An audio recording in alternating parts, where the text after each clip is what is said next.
Bismillahirrahmanirrahim. Alhamdulillahirabbil alamin. Nahmaduhu wa nasta'inu wa nastaghfiruhu wa na'udzu billahi min shururi anfusina wa min sayyiati a'malina. May yahdihillahu fala mudilla lahu wa may yudlil fala hadiya lahu. Asyhadu an la ilaha illallah wahdahu la syarika lahu wa asyhadu anna Muhammadan abduhu wa rasuluh. Allahumma shalli ala sayyidina Muhammad wa ala alihi wa sahbihi ajma'in. Amma ba'd. Ikhwan yang dimuliakan oleh Allah Subhanahu wa taala. Alhamdulillahirabbil alamin, segala puja-puji hanya milik Allah Subhanahu wa taala yang telah mengilhamkan kepada kolbu atau hati nurani hamba-hamba yang beriman berupa ketenangan, ketentraman, kedamaian, kebahagiaan dalam mengingati Allah Subhanahu wa taala. Salawat serta salam semoga tetap terlimpah curahkan kepada uswah hasanah kita Habibana wa Nabiyana Muhammad sallallahu alaihi wasallam, yang beliau senantiasa dalam berzikir dalam setiap keadaan. Pun pula kepada keluarga beliau, para sahabat, para tabi'in, para tabi'in, dan umatnya semuanya saja dari dahulu, sekarang, dan pada masa-masa yang akan datang. Ikhwan yang dimuliakan oleh Allah Subhanahu wa taala, pada kesempatan yang lalu saya ingin membahas tentang buku yang saya tulis, yaitu saya beri judul Kun Ma'allah, jadikanlah dirimu bersama Allah. Ini judul dari sebuah hadis, Kun Ma'allah fa ilam takun ma'allah kun ma'aman kana ma'allah fa innaka yusiduka ilallah. Jadi dekatkanlah dirimu bersama Allah, maka jika engkau tidak sanggup untuk dekat dengan Allah, maka dekatkanlah dirimu beserta orang-orang yang dekat dengan Allah, maka fa inna yusiduka ilallah, maka dia akan mendekatkan dirimu atau menyampaikanmu kepada Allah Subhanahu wa taala. Hadis riwayat Imam Al-Baihaqi dari Imam Ibnu Abbas. Pada bab yang pertama saya beri judul mengapa manusia mesti berzikir. Jadi mengapa manusia mesti berzikir?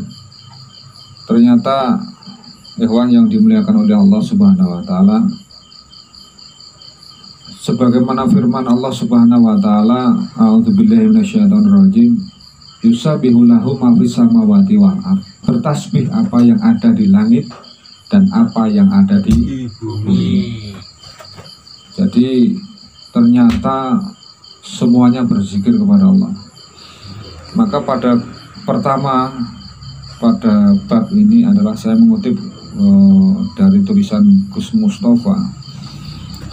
Beliau menukil atau beliau menulis, ternyata beliau menulis begini: batu-batu hidup dan berzikir, air yang menetes hidup dan berzikir, udara yang kuhirup hidup dan berzikir, cahaya matahari hidup dan berzikir, gunung-gunung hidup dan berzikir, desau angin hidup dan berzikir, lautan hidup dan berzikir, dan kutoleh semua benda di sekelilingku hidup dan berzikir, berzikir dan berzikir. Jadi yang kita lihat, kita anggap benda mati, batu, mereka ternyata berzikir. Maka ada pada di Jaula itu jamaah tabligh, ya, saya dulu pernah ikut. Ketika kita melakukan dakwah berjalan itu tidak boleh kita, ada batu misalnya di jalan, tidak boleh kita mendang. Jadi tidak boleh, karena mereka juga berkeyakinan bahwa batu pun hidup dan berzikir, daun-daun hidup dan berzikir, tanah yang kita pijak hidup dan berzikir, tempat yang kita sekarang duduk di musola ini pun, tempat ini di sekeliling kita ada kayu-kayu, semuanya hidup dan berzikir. Jadi menjadi saksi kita. Dan mereka itu benda mati, tapi ternyata Allah menegaskan mereka itu bertasbih, berzikir kepada Allah Subhanahu wa ta'ala. Maka Ya ikhwan yang dimuliakan oleh Allah Subhanahu wa semuanya makhluk ciptaan Allah itu, baik benda mati maupun yang hidup, hewan-hewan, tumbuhan, itu mereka senantiasa berzikir kepada Allah, selalu menghubungkan diri kepada Allah. Mereka tumbuh yang menumbuhkan Allah, mereka hidup yang menghidupkan Allah, dan seterusnya semuanya berzikir kepada Allah Subhanahu wa ta'ala. Tapi masing-masing mereka berzikir dengan cara mereka sendiri. Jadi burung-burung berzikir mungkin dengan kicauannya yang merdu, ayam berzikir dengan kokok atau kluruke ya, kokoknya, kambing dengan mengembeknya dan lain sebagainya. Jadi semuanya berzikir dengan cara mereka sendiri. Bahkan gunung itu batuk, gunung batuk itu berzikir juga. Dia akan mengenai yang sudah ditakdirkan Allah. Ketika misalnya ada erupsi dan lain sebagainya. Dan gelombang yang sahut menyahut, gelombang air laut yang sahut menyahut itu, mereka juga bertasbih, mereka juga berzikir dengan cara-cara mereka sendiri. Dan kalau kita berpemahaman semacam itu, betapa indahnya hidup. Jadi tidak ada kezoliman kepada mereka, kepada lingkungan hidup, kepada tumbuhan, kepada hewan. Dengan tumbuhan, dengan tanah, dengan air pun kita tidak bisa zolim. Karena apa? Kita lihat mereka dalam firman ini, mereka berzikir kepada Allah. Jadi tidak mungkin seorang yang beriman, dia ahli zikir itu buang sampah sembarangan, misalnya gitu. Karena apa? Dia lihat air itu mengalir, berzikir. Kalau seorang ahli zikir kok buang sampah di selokan, di sungai, berarti menandakan dia tidak berzikir gitu. Karena tidak memahami ayat ini. Jadi orang-orang yang berzikir ini sangat tidak mungkin ada kezaliman kepada makhluk Allah yang lain. Dengan tumbuhan dia rawat, dengan hewan pun dia kasih sayang. Tidak mungkin dibiarkan hewan kelaparan. Misalnya dia punya hewan ternak atau mungkin ayam atau mungkin kucing dan lain sebagainya, dia punya belas kasih sayang. Maka ada cerita seorang orang perempuan yang dia itu ahli ibadah, tapi dia itu pernah suatu saat menyiksa kucing, menangkap kucing, memasukkan kucing ke dalam karung dan diikat. Maka ternyata perempuan ini dinyatakan oleh Kanjeng Nabi menjadi ahli neraka. Karena apa? Dia berbuat zalim pada seekor kucing. Bahkan seorang nauzubillah, seorang WTS ya, seorang tunasusila, dia mengasihi seekor anjing yang kehausan, memberikan air minum, maka dia menjadi ahli surga. Maka disinilah letaknya ketika kita melihat makhluk-makhluk Allah itu, mereka itu berzikir dengan cara mereka sendiri, yang kita tidak tahu. Hanya Allah yang tahu dengan zikir-zikir mereka. Bahkan laut yang ada di dalamnya, ikan-ikan yang berenang, ada berbagai macam jenis ikan, dan bahkan hewan-hewan laut lainnya, itu mereka berzikir yang khusus, menzikirkan, mendoakan orang-orang yang tolabul ilmi, orang-orang yang menghadiri majelis zikir. Jadi kita itu ketika menghadiri majelis setiap minggu sekali ini, tidak sadar kita didoakan oleh ikan-ikan yang ada di laut semuanya. Dari mulai ikan yang teri sampai ikan paus itu mendoakan kita. Luar biasa. Dan dengan doa-doa mereka yang kita tidak tahu, dan Allah memberitahu itu. Jadi mereka semuanya, makhluk-makhluk itu hidup berzikir kepada Allah Subhanahu wa ta'ala, tapi dengan cara-cara mereka sendiri. Maka kita betapa malunya sebagai orang yang manusia itu. Kita manusia yang Allah ciptakan, khalaqnal insana fi ahsani taqwim. Kita diciptakan oleh Allah itu dalam bentuk yang sempurna, paling sempurna, sebaik-baiknya. Tapi malah kita sering lupa dan tidak berzikir kepada Allah Subhanahu wa Ta'ala. Ya toh, kita sering lupa tidak berzikir kepada Allah. Bahkan ketika ada sekarang itu yang tren di medsos itu, yang di Facebook apa, yang di WA misalnya, yang status itu loh, banyak sekali orang mengeluh, dikasih hujan yo keluh kesah sambat, tidak dikasih hujan yo sambat. Itu kan tandanya malah apa ya, bukan hanya tidak berzikir, malah mendatangkan laknat Allah. Karena apa? Dia sudah keluh kesah dengan pemberian Allah Subhanahu wa Ta'ala. Tandanya dia tidak termasuk orang-orang yang mengimani tentang takdir Allah.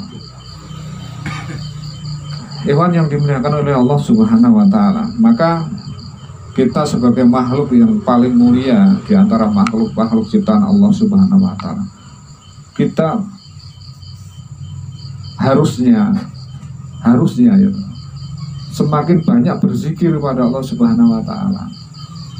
Maka alhamdulillah kita dipertemukan yang mungkin dengan proses pencarian yang lama, ada yang sampai bertahun-tahun, mungkin ada yang langsung diajak teman, atau mungkin karena saudara, karena mungkin karena orang tua, kita dipertemukan kepada ajaran yang sangat luar biasa, ajaran yang mengedepankan keterhubungan kita dengan Allah Subhanahu wa Ta'ala. Jadi ini adalah ajaran Islam, inti ajaran Islam, yaitu bagaimana kita membangun keterhubungan kita dengan Allah Subhanahu wa Ta'ala dengan senantiasa mengamalkan ayat ini, senantiasa berzikir dalam setiap keadaan. Jadi Pangersa Guru Agung Pangersa Abah Anom itu telah memberikan kepada kita sebuah amalan yang sangat sayang kalau kita tidak mengamalkannya. Sangat sayang disayangkan kalau kita tidak mengamalkannya. Karena ini apa? Kita tidak perlu bersusah payah mondok itu, pesantren. Bahkan ada teman saya pesantren belasan tahun, tapi belum juga talqin misalnya. Itu kan sangat disayang. Padahal inti daripada ajaran Islam sendiri adalah ada di talqin zikir itu, ada di amaliyah zikir itu. Maka kita yang tidak pernah mondok itu, beruntung kita ketemu dengan amalan ini, yang kalau kita amalkan luar biasa dampaknya, pengaruhnya. Ibarat tanaman itu, talqin zikir ini kita sudah oleh Guru Agung sudah ditanam kalimatul haq, kalimatul ikhlas, kalimatul tauhid, kalimatul taubat, la ilaha illallah di dalam kolbu kita. Kita itu sudah di dalam kolbu kita sudah terisi kalimat itu. Dari Nabi Adam sampai Kanjeng Nabi Muhammad membawa kalimat itu, kalimat la ilaha illallah itu sudah ada di dalam kolbu kita. Kita tinggal memupuk, menyiram, merawat dengan apa? Dengan mengamalkannya. Tapi sayang kita jarang mengamalkannya. Banyak ikhwan yang dia itu terlalu banyak bangga dengan Pangersa Abah Anom, tapi lupa tidak mengamalkan ajaran Abah Anom. Bahkan ketika Pangersa Abah Anom sudah meninggal, malah apa ya, sakala kehilangan segala-galanya. Padahal Pangersa Abah Anom itu sudah menanggalkan warisan itu, warisan amaliyah itu. Jadi tanda seorang ikhwan yang dia hanya melihat fisik seorang tokoh seorang Pangersa Abah Anom, maka ketika ikhwan itu kehilangan sosok itu, kehilangan guru mursyid secara fisik, secara zahir, maka dia cenderung untuk berpaling. Padahal Pangersa Abah ini sudah menalkinkan kalimat hak itu dalam kolbu-kolbu kita masing-masing, yang itu harusnya kita amalkan. Sudah Allah Pangersa Abah sudah meninggalkan amalan itu. Kita dengan mengamalkan misalnya zikir jahar, zikir khafi itu luar biasa, membangun keterhubungan kita dengan Allah. Dengan apa? Dengan kita tawasul dengan Pangersa Abah Anom.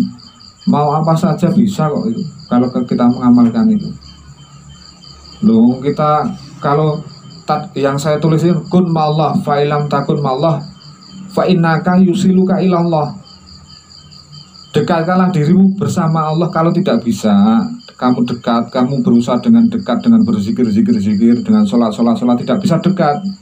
Dekatkanlah dirimu bersama orang-orang yang dekat dengan Allah. Artinya apa? Robitoh pada Guru Agung Pangersa Abah Anom.